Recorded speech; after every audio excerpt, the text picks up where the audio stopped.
My name is Brent Kenyak with Kingdom Narrative, and I want to thank you for watching part 3 of Jesus Minas business. And yes, he does mean business. And today we're going to talk about business, because in the parable of the Minas, this is where Jesus says, go and do business for the kingdom. And what does he mean about this? Well, stick around and find out. You're watching to the point.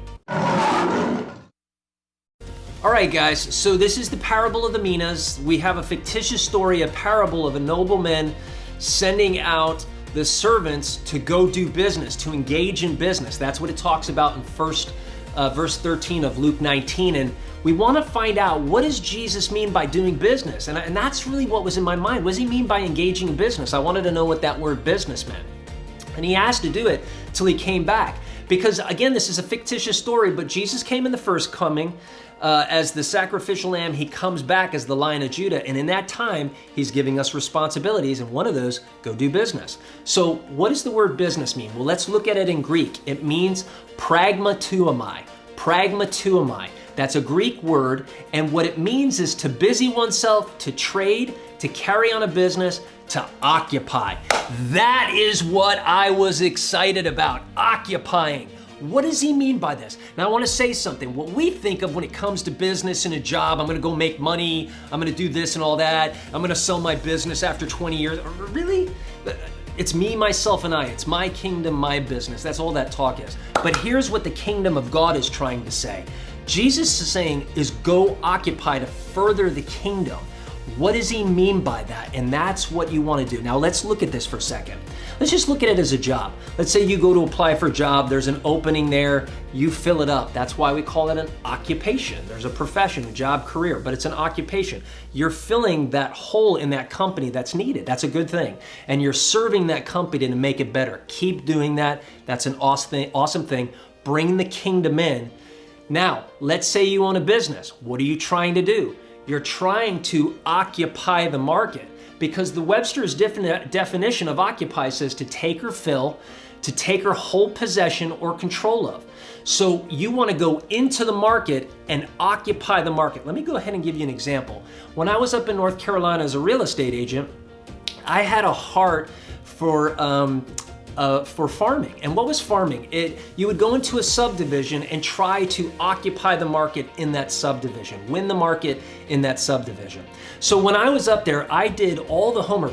First of all, I walked around, I prayed for people, I prayed for all the people in their homes.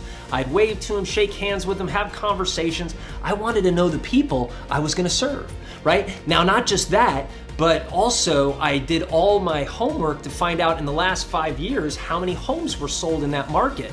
And I wanted to know who the listing agents were and who the buyer's agents were. And in the listing agents, I wanted to understand, was there somebody that was really occupying the market, that had a large piece of the market?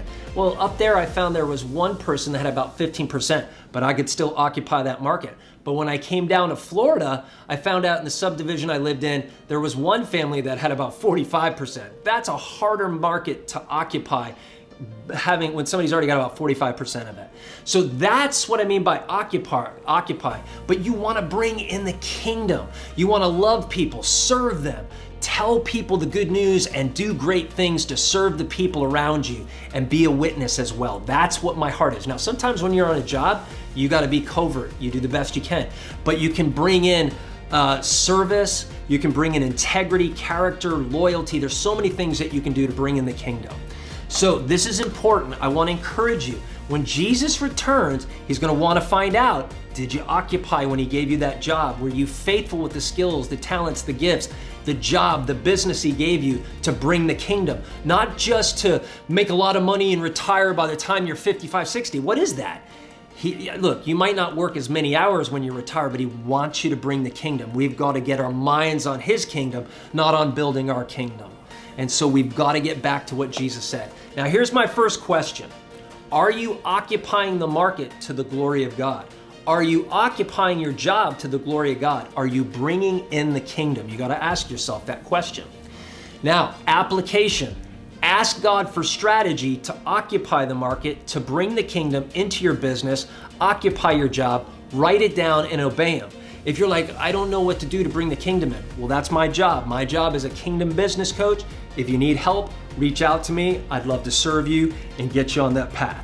Okay? Hey guys, thanks for watching part 3 of Jesus Minas Business. I'm Brent Kenyak with Kingdom Narrative, and you're watching To The Point. Thanks so much.